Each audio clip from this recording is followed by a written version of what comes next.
Number 1. I hate my mother.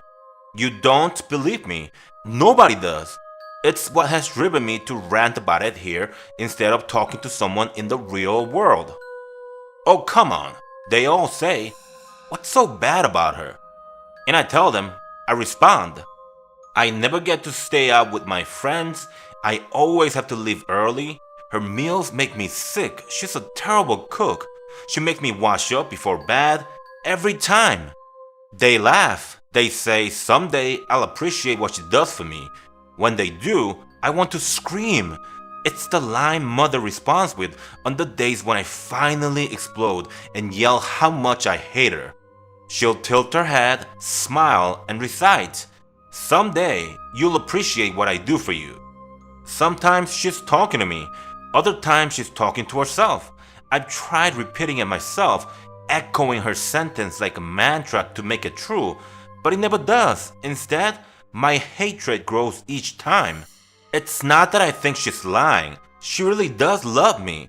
She's doing what she feels is best for my well-being. She's trying to be a good parent.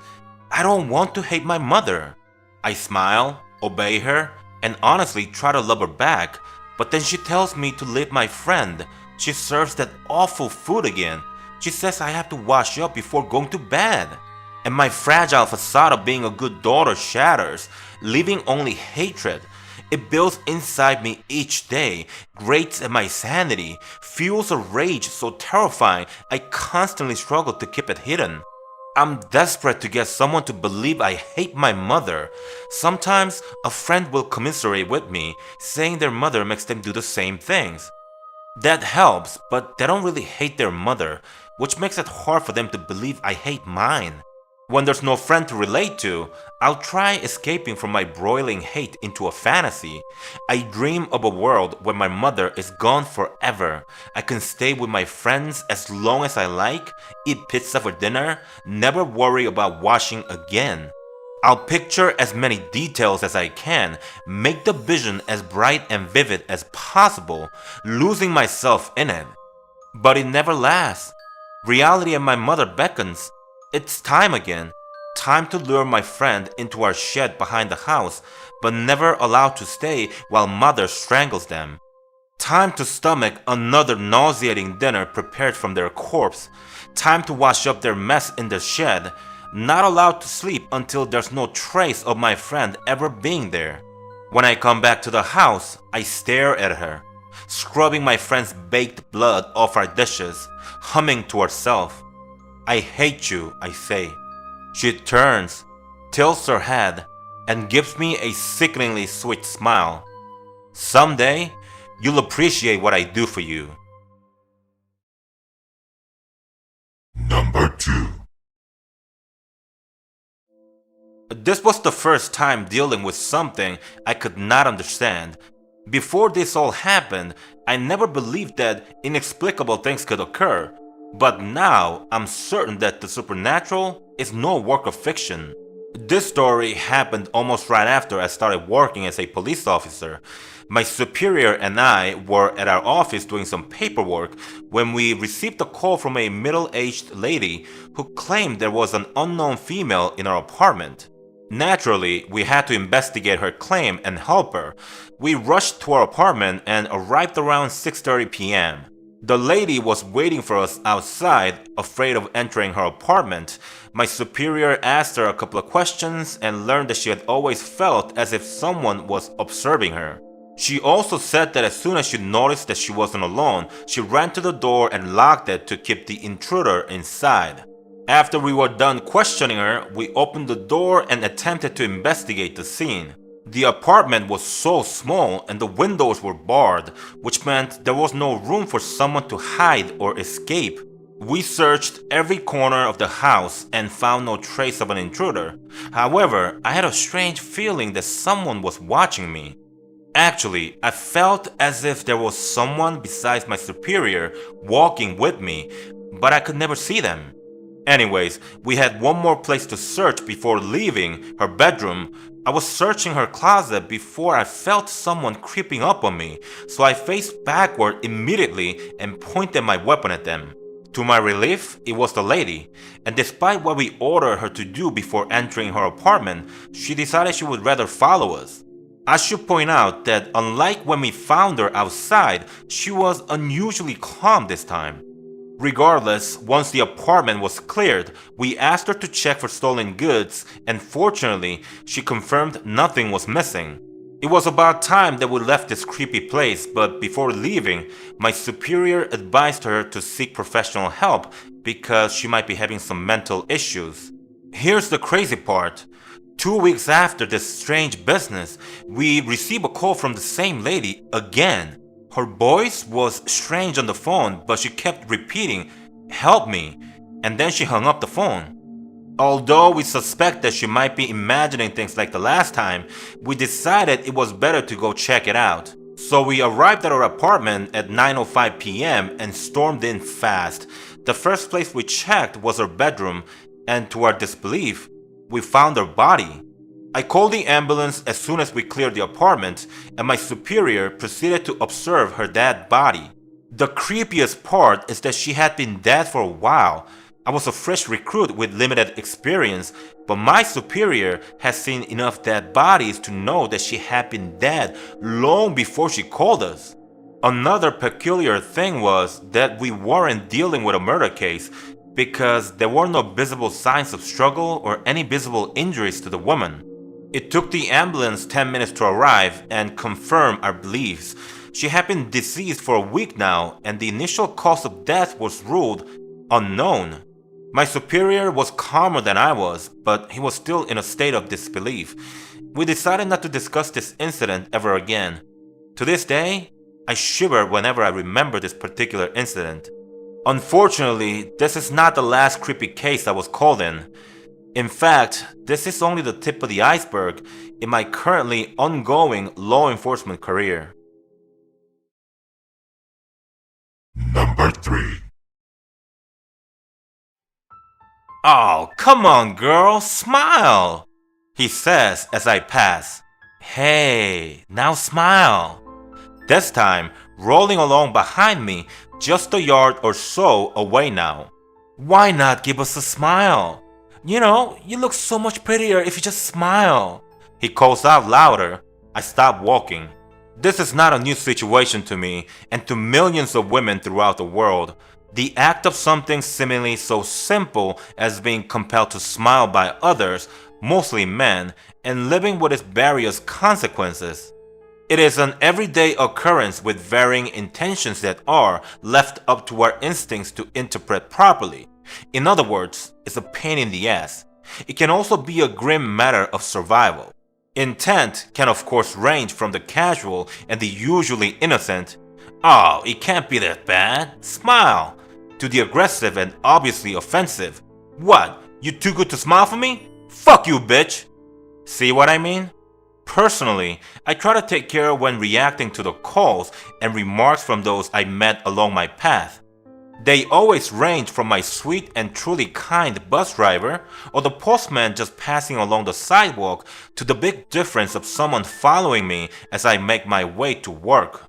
At this moment, the latter seems bound and determined to get my attention. "Smile for me, little mama," he snarls again. When that fails to get his desired response from me, he resorts to the usual snarl of, "Damn girl, wouldn't hurt you to smile. You ain't all that." Slowly, I turn around and give him exactly what he's been asking of me this whole time, all 3 blocks worth to be exact. So now he's just a few feet away from me, and I close the gap between us quicker than he could blink. Suddenly, sitting before me is a grown man straddling a rusty BMX and sucking on the bent straw of a Quick-Stop cup. His eyes squint when he sees me there, and I see he's also a bit surprised at how easily the distance between us closed. Yet the smirk remains on his lips as he casts a long look from my toes all the way to what is now my full bright smile. Except he's not smiling back. Now, I wonder why. Well, I'll just smile bigger so that he can see all of my teeth. Yes, that will do the trick. There, Now he can see every single one of them in all their beautiful gleaming rows of sharp silver peaks. Still, no smile back. Don't you think that's rude?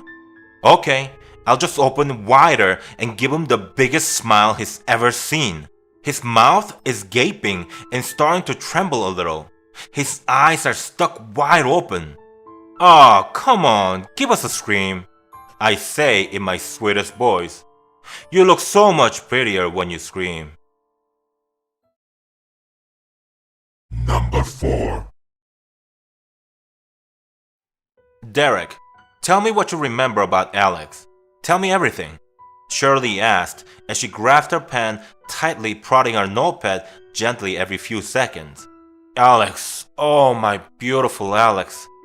Are you really interested about my beloved Alex? Derek sat up with a smile on his face. They were in a small room together. Both of them sat in a small leather chair facing each other, a circular table set between them, a mug of coffee on one side, and a few pieces of paper lay scattered on the table. Of course I do, Derek. She smiled ever so slightly. Well, I saw my beautiful Alex 5 years ago, maybe a little longer. I don't remember too much. My head is a little hazy as of late. She was absolutely beautiful laying there.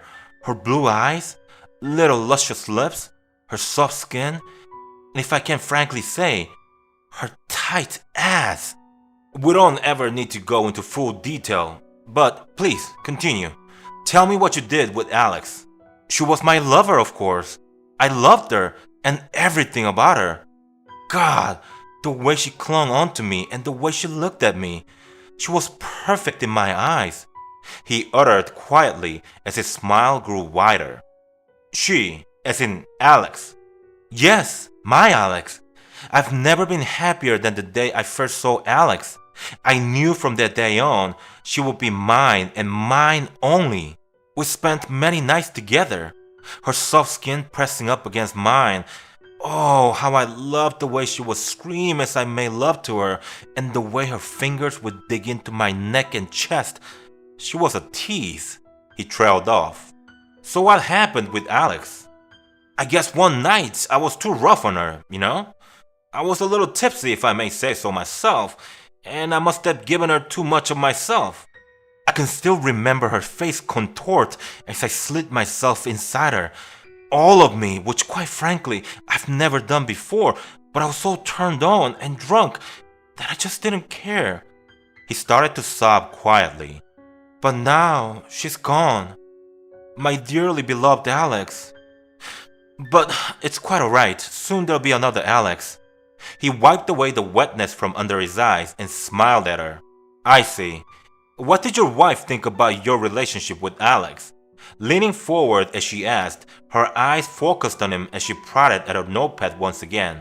Rebecca loved Alex too, and sometimes she would join us in our fun. But Rebecca got a little jealous when I spent more time with Alex than her. What can I say though? Alex was my type. Pretty eyes, tight ass. She listened to me and was quite obedient. Sure, when we first started off together, she would cry and throw fits whenever I tried to get close, but soon it got better. When Alex died, a little part of me died inside, and I could tell it hurt Rebecca just as much. So one night, as we lay together, I told her, You're out of time. A burly voice bellowed into the room. The door opened and two men entered. They both stood at the door as another man walked in. Miss, I'm sorry, but you're out of time. We have to move the prisoner to the segregated block. Can I just have another minute with him? She asked as she piled up her papers into a pile. I'm sorry, it's the warden's order. The two men by the door walked over and grabbed Derek by the arms, lifting him up off the seat and began to walk him out. Wait, what did you tell your wife? She asked as they neared the exit. That we can make another and name her Alex too. Number 5. Hi, my name is Jonathan. I live on 21. I was born on May. I am 31 years old. I work at Sullivan's Market. We are the local farmers market and provide fresh food products to most of the county. I was hired in June of 1997. I was initially a cashier clerk, but quickly became the store manager by September of last year. I love my job, and anyone can see that. Those of you who see me regularly can back me up on that. This is a quiet town. The community here is unmatched in our solidarity and our compassion towards one another. This is a great place to raise your kids. It's a great place to own a home or start a business. I will live here for the rest of my life, and so will many of you. That is why we must stick together through this time of despair. Today, I offer my account of what transpired just a few weeks ago in attempts to educate and eliminate any doubt of our business and our connection with Mr. Jennings. When I was hired, everyone knew where we got our pork cuts from.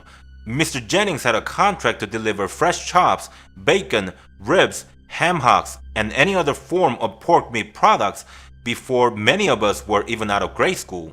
I remember going to see Mr. Jennings in first grade right before Easter weekend to get our ham roast.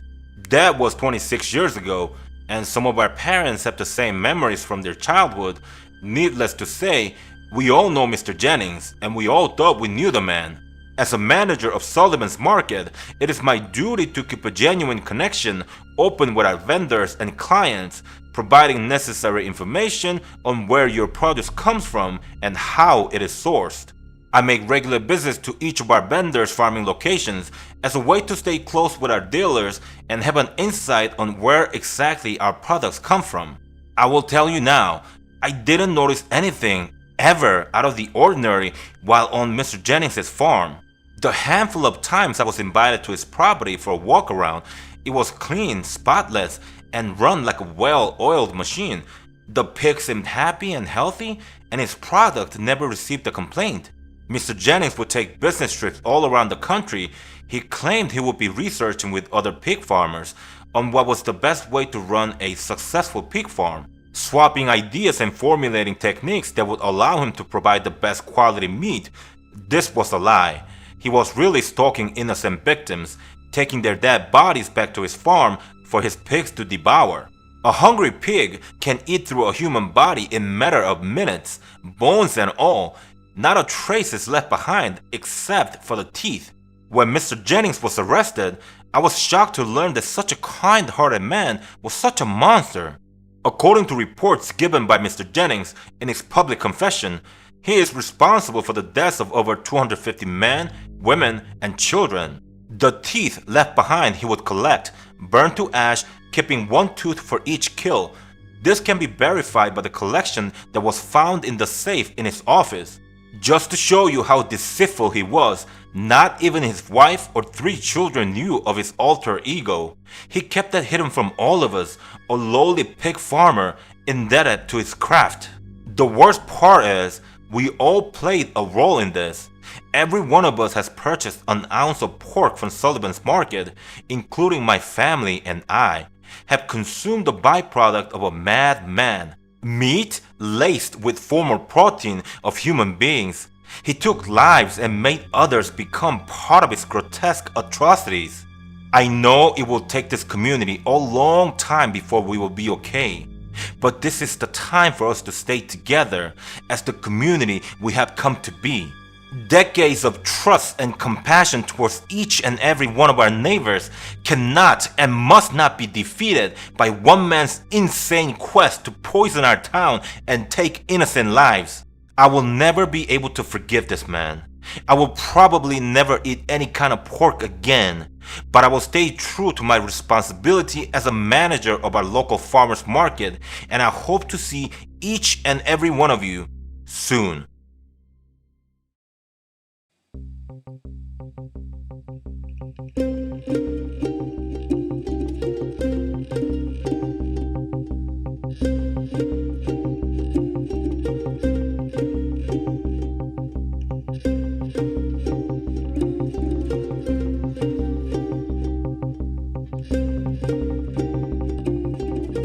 Purposeless and alienated, a coexisting anomie and ennui, a concatenation of the unrelated. I lurk on street corners.